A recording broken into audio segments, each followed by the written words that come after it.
Alright, hey guys, and welcome back to another video. So I thought it would be really fun to revisit a topic that I once made a video about 15 years ago. So some of you may remember this video. I know it's been a little bit, but here it is. I made a video in December of 2008 called Top 5 Things I Miss About Gaming in the 90s. I thought it would be really fun, 15 years later, to make a video about things that I miss about gaming in the 2000s, which is the time period that this video recording took place in. So I threw together a quick little list here, and I figured we can just have some fun kind of reminiscing and talking about things that we had in the mid or early, mid, and late 2000s that we really don't have too much of anymore when it comes to playing and collecting games. So, before we get started here, I will say just kind of brainstorm some things yourself. If anything comes to mind that you really miss about the 2000s that I forgot, leave a comment below. I'm sure it'll be really fun for everybody to read through each other's comments because I'm sure I'm going to miss some stuff in my list here. But let's get started. The first thing that I wanted to mention, and I don't remember everything I mentioned in the top 5 things I miss about gaming in the 90s, but I don't think there'll be any repeats. But the first thing that really came to mind for me was waiting in line for consoles. It's not something we do anymore. It's pretty much just make sure you try and pre-order and beat the scalpers and the bots and stuff online to pre-order your console, whether that's through Amazon, Best Buy, GameStop, whatever the heck you're doing, and that's that. It just shows up at your house, and you hope it comes on launch day, and that's it. And man, it's really lost the excitement that it used to have waiting out in the freezing cold for these new console launches. The first one I ever did it for was the GameCube, but the one that was really most memorable for me was the Wii. I was waiting out in freezing cold December weather with a sleeping bag, hand warmers in my for my hands and my feet. I camped out for 24 hours almost exactly.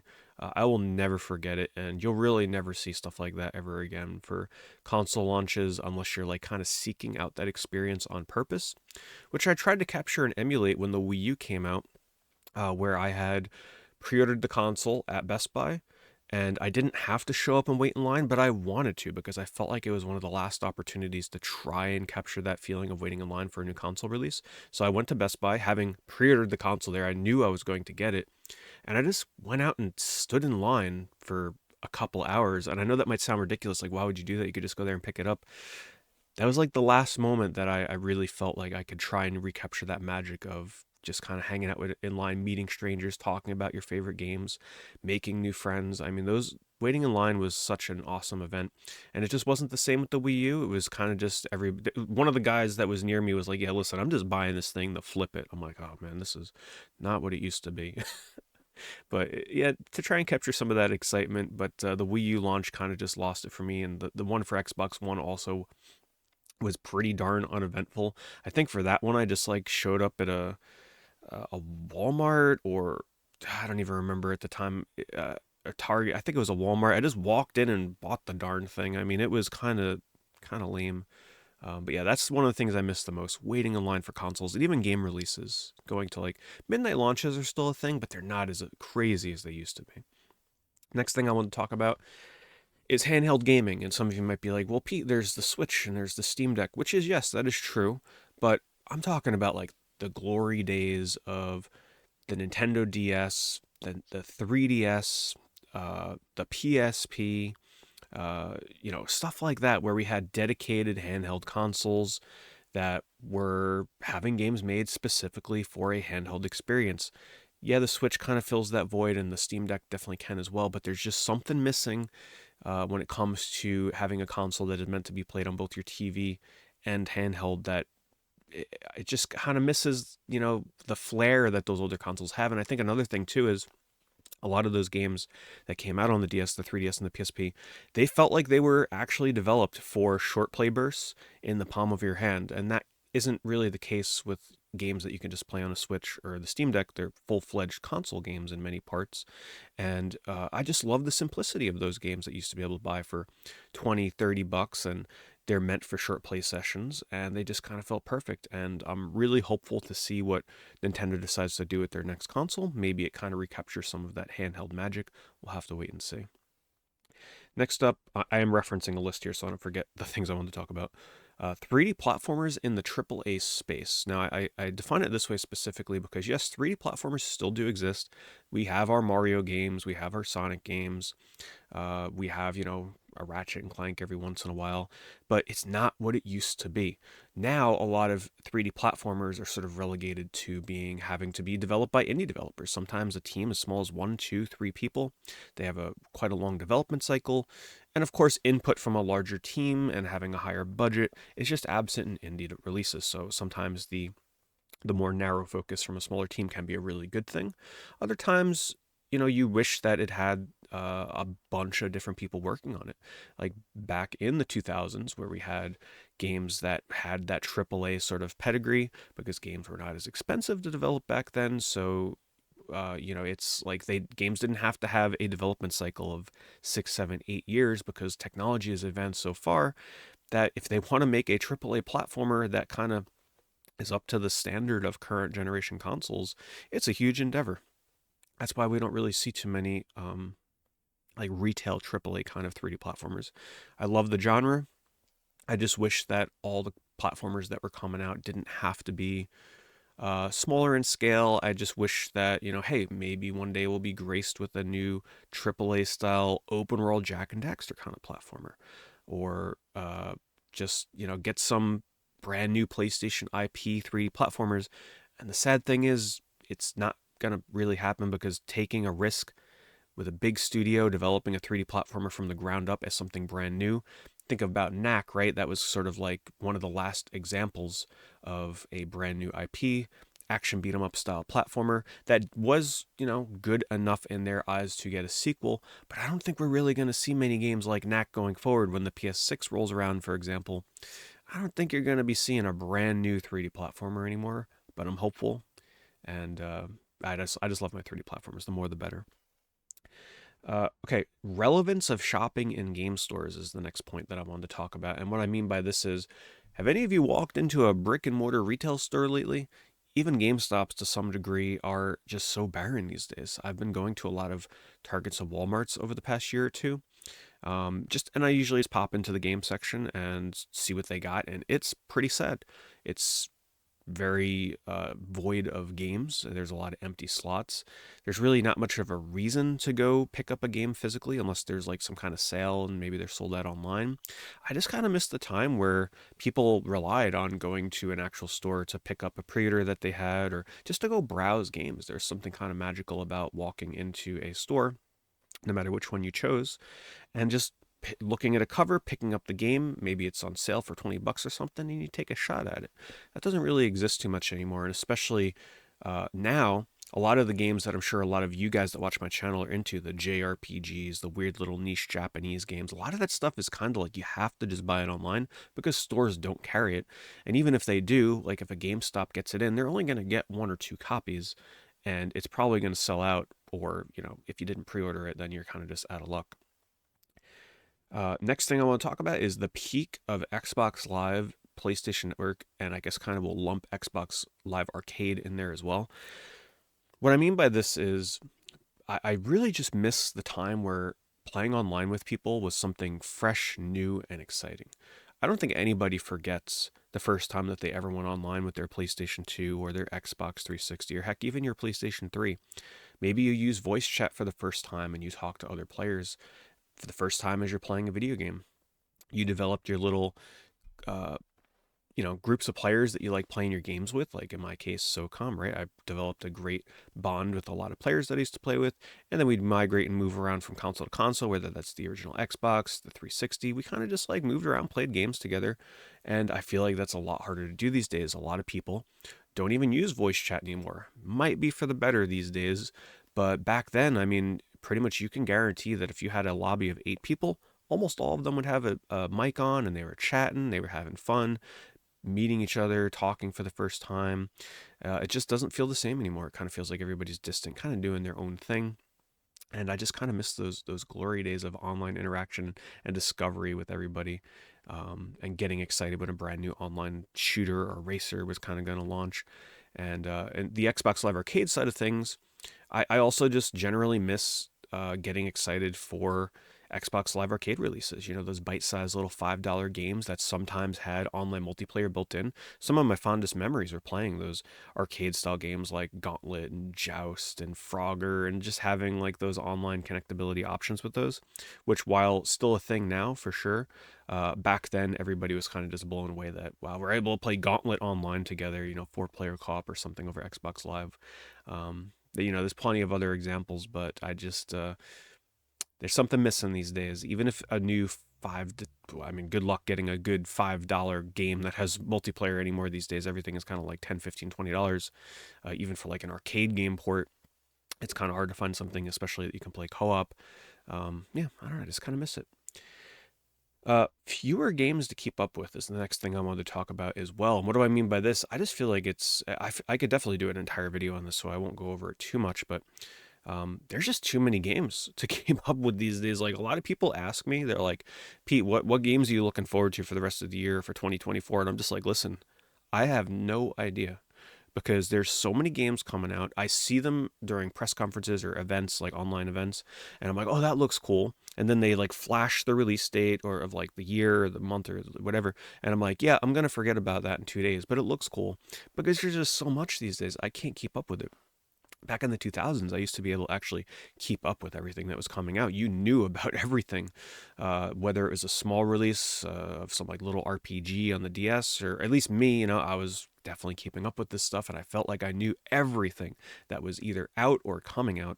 That's not the case anymore, and it is a lot due in part to indie developers having a very huge rise in popularity and just, a presence in the gaming industry. But I just it's so hard to keep up anymore. Sometimes a game will come out and I'll be like, "Oh wow, I kind of forgot about that." And sometimes it's a good thing, because forgetting about a game and like the sort of post hype of that game releasing, maybe you really didn't need it as much as you thought you did, and then maybe you pick it up down the line like half off or something, because you don't have to have it day one. So there's some ups and downs to it for sure. A full game in the box. Now, I can mean this both sort of literally of a physical game and digitally as well. So, for the physical sense, a full game in the box meaning we were actually like, manuals were still a thing. You can buy a game in the store and get a manual. Looking back at them now, yeah, of course, a lot of manuals were mostly just fluff and you really didn't need them, but there were some really helpful manuals. Now it's just like, if you're expected to read the manual, you got to like open up some kind of digital manual and fumble through it and hope that your online connection is good enough to load the page. Like, nobody's checking online manuals. Let's be real here. If you got to check something, you're probably just quickly doing a Google search or watching a YouTube tutorial real quick for the thing you got to figure out. But I think, it's kind of like beating a dead horse at this point. Everybody, we know we miss our game manuals. They're super nostalgic at this point. So on the physical side of things, I miss my actually complete games, but also complete games that are just in the box, right? We're not buying a game that's sort of like an early access back then that then expects you to sort of buy additional content to make the game a full game. Unless you're Usher's Wrath. That was kind of like one of the trendsetters. I don't know if any of you guys remember Usher's Wrath, where it's like, to get the true ending of that game, they released the DLC where you had to actually buy the finale of that game, which, looking back on it, that game was ahead of its time pulling something like that, because it's not an uncommon occurrence anymore in the industry. But man, the innocence of horse armor being, some of the earliest DLC for consoles. Looking at that now, boy, I would definitely take horse armor again any day of the week, rather than having to spend money to like fully unlock a game. It's kind of sad how it's gone, honestly, but it's okay. Just avoid those games, right? Speak with your wallet. If you see a game coming out where you're like, that doesn't look finished, or it's sort of like a live service game where maybe you're not getting as much content as you would hope or wish, just don't buy it. Wait until it's dirt cheap. My next point here is more experimentation by AAA developers. This can kind of almost go hand in hand with the 3D platformer discussion from earlier. But what I kind of mean by this is, because, like I mentioned earlier, because games are so expensive to develop now, there's less chances and risks that are being taken, because you just can't hope that your game is going to be a success by doing something a little different, because it just costs so long and takes so long to develop games now, especially if you're using the latest engines and you have a large development team. Like, people have certain expectations. out of a full-fledged, full-price game. Where back in the 2000s, especially the early 2000s, there was so much experimentation going on because game development cycles weren't quite as long. You can come out with these, 5, 6, 7 hour action games where maybe it has like a really strange gimmick. Like the first, I haven't even played this game, but one of the first ones that comes to mind is that Never Dead game, the one where like you play as this guy that he loses limbs and like eventually it can come down to the point where you're just like hopping around as the head. I mean, you just don't see that kind of stuff anymore because, well, who says it's going to be popular? And you see so many games now where they do come out and people aren't receptive to it and it just bombs. The studio goes under because the game is, so poorly received because they spent so long developing it, and just because they had a sort of off-kilter idea and they put so much money into it and time, and people weren't really into this like sort of wacky kind of game idea that they came up with. The whole studio goes under. Sometimes it's deserved because the game's just maybe not really good, probably wasn't should have been canceled long ago, and they made really poor decisions. But sometimes it's pretty brutal. Sometimes some really great game developers go under because of it. Uh, Next, I want to talk about E3 surprises and no leaks. What do I mean by this? Well, we all remember E3, of course, right? It was a really fun time of the year to kind of gather around and watch an event together collectively as a community and get excited for new game announcements, new trailers. And back then it was way more fun than it is now because now everybody's so busy hacking and leaking, uh, you know, these game trailers and news about games that it's hard to find things that actually surprise you anymore because everything's getting spoiled ahead of time, or rumors are just so strong that by the time the game actually gets announced, like for the first thing that comes to mind as an example here is rumors for some kind of Final Fantasy IX remake or remaster or whatever have you have been so strong over the past few years that I feel like when the game is finally shown, people will be like, ah, there it is finally. But it'll still be a surprise, but you were kind of expecting it. One of the things, honestly, that shocked me the most recently was Super Mario RPG on the Switch, because I don't know if that was leaked like a day or two ahead of time. All I know is I avoided the leaks, so when I watched that trailer, it was pretty special. Like I had never expected to see that game shown by Nintendo, and I feel like Nintendo definitely has the best reputation when it comes to like keeping these kind of things under wraps. I think Nintendo does the best job of still giving us like genuine surprises out of nowhere, whereas the other companies definitely they struggle a bit with some people out there leaking stuff. Maybe because Nintendo's lawyers are just so crazy when it comes to you leak something from us, you're as good as dead to them. All right, the last thing I want to talk about is magazines. Now, magazines do still exist, but obviously they're nowhere near where they used to be. It's mostly just a lot of indie stuff that exists these days. Heck, even Game Informer, I think, has pretty much gone to the wayside. I don't think they're even printing physical versions of that anymore. You just get like a digital version. Even the magazines that do exist, they're just not what they used to be. And I was talking about this with my viewers on Twitch the other night, how you used to get these magazines from like EGN or GamePro, and they were like this thick, right? Like they were huge. And why were they so thick? Well, first of all, they had a lot of writers. There were a lot of articles, reviews, but also they were filled with advertisements. And that's now people think, oh, I don't, the less ads, the better, right? But back then we relied on ads to be able to give us news on upcoming games. There were quite a few games that I learned about for the first time because I saw an advertisement in a magazine, and I used to love looking at the ads, as I think most people did, right?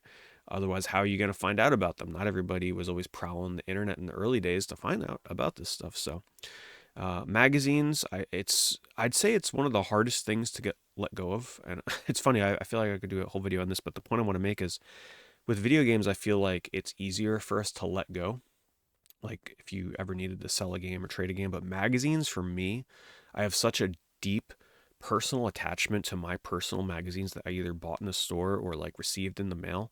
It's just so hard for me. First of all, how could you sell a magazine that has like your delivery address on there that you received? Like that's kind of tough to begin with, right? But it feels like that magazine is mine, and it's like nobody else's because it's like such a personal thing having it get sent to your home with your address on it. But it just feels also like if I ever got rid of my magazines, it would be a huge feeling of regret because you're never going to get your original magazines back, and good luck tracking them down and paying the shipping price online ever again. So while some of them may only be worth a few bucks each, if that, it's just, man, those things are hard to let go of, but they are big, they're bulky, they're hard to store. Yeah, magazines are definitely a commitment. Don't get into collecting game magazines unless you're ready to have the room and stuff for those, that's for sure. But anyway, yeah, that's all I wanted to talk about for this video. I just really hope you guys enjoyed kind of taking a trip down memory lane, and I really thought it would be funny to kind of revisit that topic that I talked about 15 years ago and talk about the things that during that video we were living in the luxury of, and now it's kind of like we're missing those things now. So thank you guys for watching, and I'll see you in the next video.